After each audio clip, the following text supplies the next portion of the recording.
क्या हो अगर हमारी एक जानी पहचानी पौराणिक कथा, जिसे हम सदियों से सुनते आ रहे हैं, असल में आधुनिक विज्ञान का एक बहुत गहरा राज छुपाए हुए हो।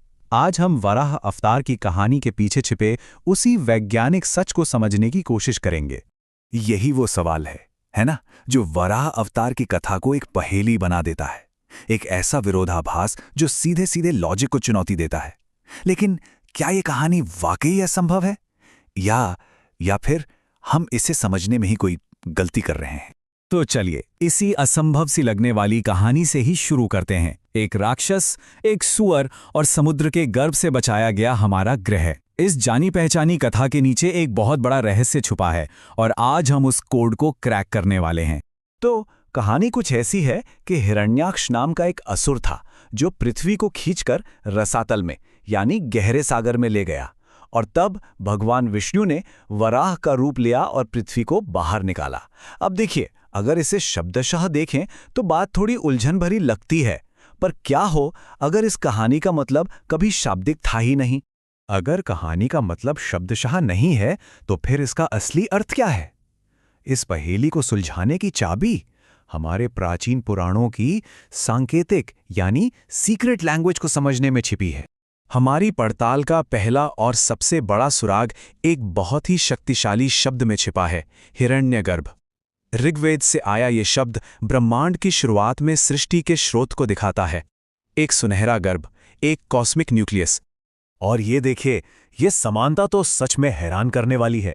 एक तरफ है हिरण्यगर्भ, सभी प्राणियों का मूल स्रोत, और दूसरी तरफ है विज्ञान का प्राइमोर्डियल सूप, वो रसायनों का घोल जहां से जीवन की पहली चिंगारी निकली। ये सोचना भी कमाल है कि हजारों साल पहले इन दो आइडियाज में कितनी ज्यादा समानता थी। और जैसे ही हम इस सांकेतिक भाषा को समझने लगते हैं, तब एक बहुत बड़ा पैटर्न हमारे सामने आता है। विष्णु के दशावतारों के क्रम को देखने पर एक स्पष्ट एवोल्यूशनरी रास्ता उभरने लगता है। ये क्रम यूं ही नहीं है, इसमें एक लॉजिक है।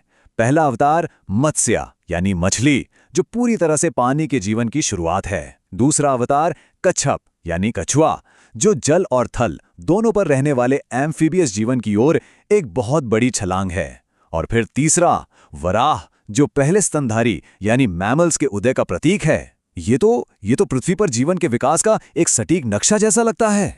तो अगर वराह स्तनधारियों के उदय का प्रतीक है, तो फिर वो महान असुर कौन था जिसे उसे हराना पड़ा? कथा उसे हिरण्याक्ष कहती है, पर असल में वो क्या था? जवाब एक बार फिर नाम में ही छिपा है।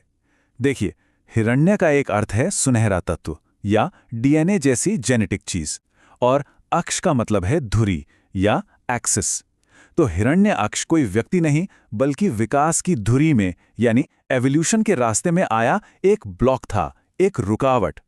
ये व्याख्या सब कुछ बदल देती है ना? पृथ्वी को समुद्र में छुपाना असल में सरीसृपों यानी डायनासोर के युग का प्रतीक है, और अंधकार और अराजकता विकास में आए ठहराव का। मतलब ये एक पौराणिक लड़ाई नहीं, बल्कि अस्तित्व के लिए एक बायोलॉजिकल संघर्ष की कहानी है। और कमाल की बात यह है कि विज्ञान हमें इस बायोलॉजिकल संघर्ष के अंत का सटीक समय बताता है।